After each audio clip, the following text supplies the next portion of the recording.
Hi, hello, welcome to the podcast. This is Let's Talk About Myths, baby! And I'm Liv, a Cancer who knows nothing about her zodiac sign except its hilarious and oh so brief mythological origins. Today's episode is, in name, about the giant crab and the lion that are the zodiac constellations Cancer and Leo. But those stories, particularly that darn crab, are crazy brief and ones I've already told in more detail. So consider this episode a primer in the woman who sent the crab in the first place. Hera, wife of Zeus and woman who takes jealousy and anger to a whole new level. Hera fucks shit up. Usually fucking shit up for the women who are typically Zeus's victims and not at all deserving of the shit Hera gives them. But she can be fun too. But first, the lion and the crab. Mini-myth, Zodiac Constellations. Have you Hera-d the one about the lion and the crab? Cancer and Leo. Hera. Oh, Hera. You're good for puns. First, everyone, think back to those early episodes when I covered Heracles, better known as Hercules, 0 to hero, just like that. Heracles is the son of Zeus and Alcmene, one of the many children he had with mortal women that were not his wife Hera, but without a doubt, the one that caused her the most anger and the one she most wanted to ruin. See, Hera tried every way imaginable to fuck shit up for Heracles. She was not happy that he existed and wanted his stupid demigod life ruined. More so than any other of Zeus's children. He was her nemesis. One of the many things Hera inflicted upon Heracles was influencing Eurystheus to assign him his labors. Heracles required purification, and he sought it from Eurystheus. Eurystheus had some work for Heracles to do. Epic tasks to complete, monsters to kill. The labors were wide-reaching. I covered them in my Heracles story, so if you want to hear the full thing, go there. But also this. During one of these famous labors, the number of which tends to vary depending on your sources, usually it's 12, Heracles is sent to kill the Lernaean Hydra. Oh, the Hydra. By far one of my favorite monsters of mythology, second only to the pair, Scylla and Charybdis. The Hydra was born of Typhon and Echidna, the monsters that sired most of Greek mythology's most terrifying creatures. But the Hydra wasn't raised by its parents. Monsters like that aren't particularly parental. No, the Hydra was raised by none other than Hera. Raised by Hera for the specific purpose of fucking with Heracles. The Hydra has an enormous dog-like body and a whole slew of serpentine heads. 8 or 9, they say. But of course, the thing about the Hydra that makes it special is that when one head is cut off, 2 more grow in its place. So, before long, Heracles is dealing with quite the monstrosity. But it's not just the Hydra he has to kill that day. No. While Heracles is working to defeat the Hydra, Hera sends another beast to distract him, to give the Hydra the upper hand. Hera sends a giant crab. A giant crab that Heracles kills in about 4 seconds. I'm not kidding. One source, Apollodorus, explains that this enormous crab showed up to help the Hydra. It bit Heracles' foot, and so Heracles killed it. Another source says he just stepped on it. Either way, this crab provided a grand total of 0 help to the Hydra, and seriously might as well not have been there in the first place. But it helped, air quotes, apparently. And so when the crab was killed by Heracles with ease and absolutely no fanfare, Hera places it in the sky as the constellation Cancer, in thanks for its so-called service. And anyway, that's the whole story of Cancer. And if you think about it, it was really more the story of the Hydra than anything else. So for all you Cancers out there, I'm sorry, but I'm one of you. It's really Hera's fault anyway.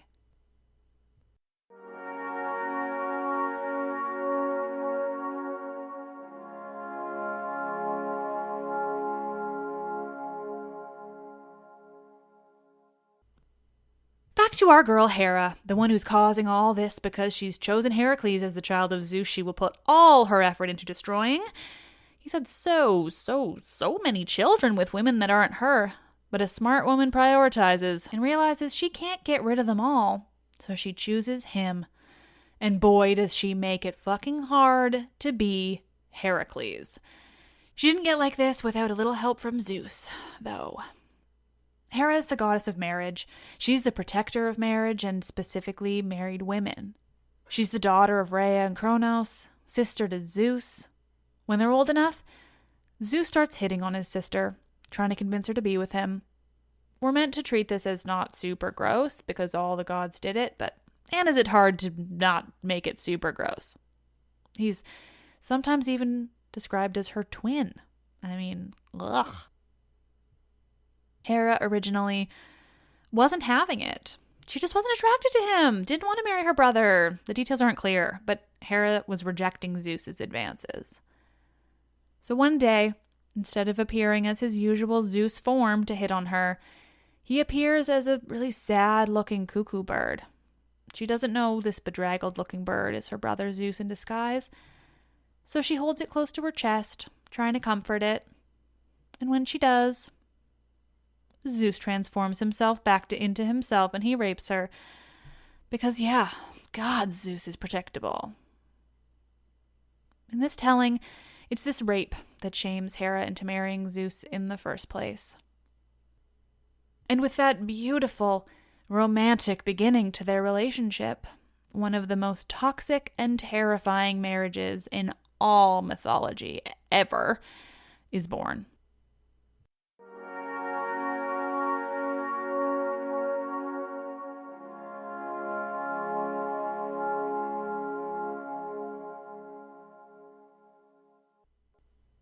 Before Hera sent the Hydra and that sad giant crab to destroy Heracles for her, she influenced Eurystheus to send the hero to kill another beast.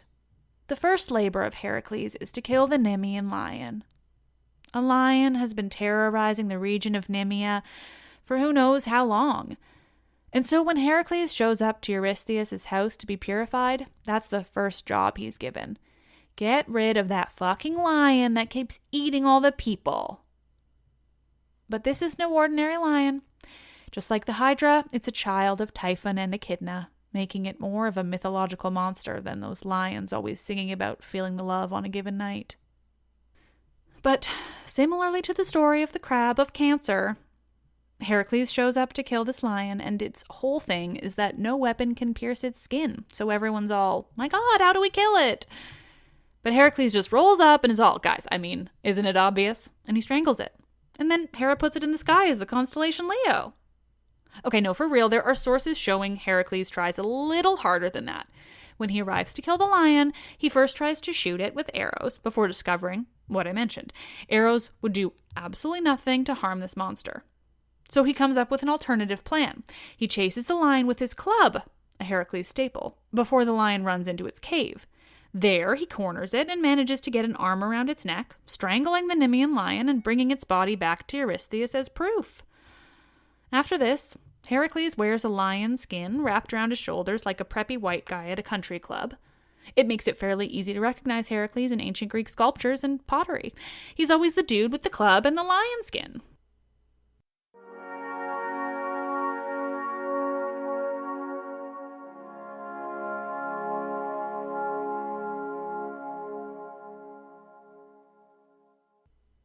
After Zeus rapes his sister, essentially forcing her to marry him, they throw a wedding party. And of course, all the gods attend the wedding of Zeus and Hera. He's the king of the gods, the one who wields all the power, even if he's proven to be the one who should have none of it.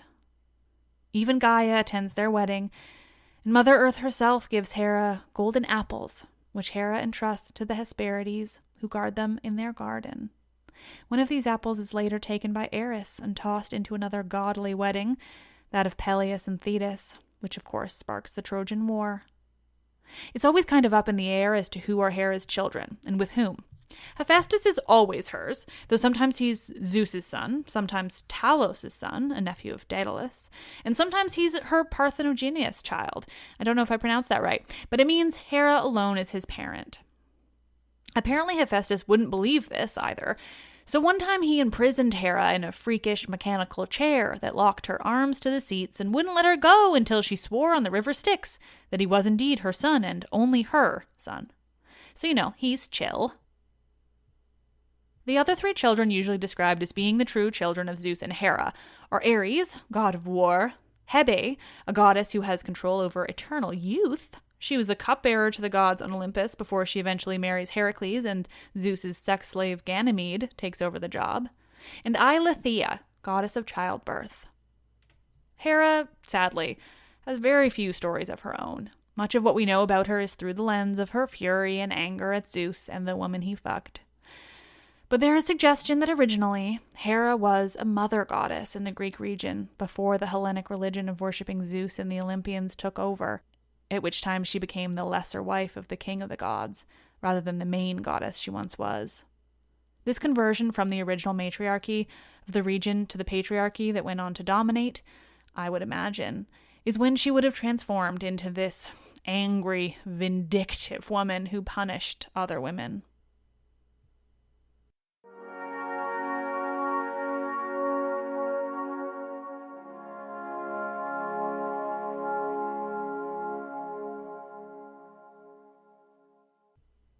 Oh, nerds, thank you all for listening. I'll admit I do wish my own Zodiac sign had a little bit more to its story, but at the same time I find the silly simplicity of the story of the crab just so entertaining. I mean, why is he even there? How did he end up as important as one of the Zodiac signs? He was a crab who was killed immediately, sometimes by being simply stepped on. Heracles. When it comes to Hera herself, I'd love to talk about her more. When I find more about her, I absolutely plan to cover this badass goddess more. I know I give her a lot of shit, but let's be honest, all of her bullshit actions come from the patriarchal world in which she was developed. Originally, when the region was a matriarchy, none of that bullshit existed. That said, on the surface of the myths, man, is she a real bitch. Anyway, for now, there will be a Patreon companion episode about this, where I will touch on a little bit of those original matriarchal theories, as well as some extra funnies when it comes to Cancer and Leo. Thank you all, you're the best. Go on over and rate, review, subscribe on iTunes, if you please. Again, only nice things, don't be a jerk just for the sake of it. I'm a human too, and even now, these bad reviews can still sting. Except for the ones that just hate me because I'm feminist, those make me laugh. If you don't want feminism, just don't listen? Anyway, I'm rambling now, as is my way. Thanks again. Love you. I'm Liv, and I love this shit.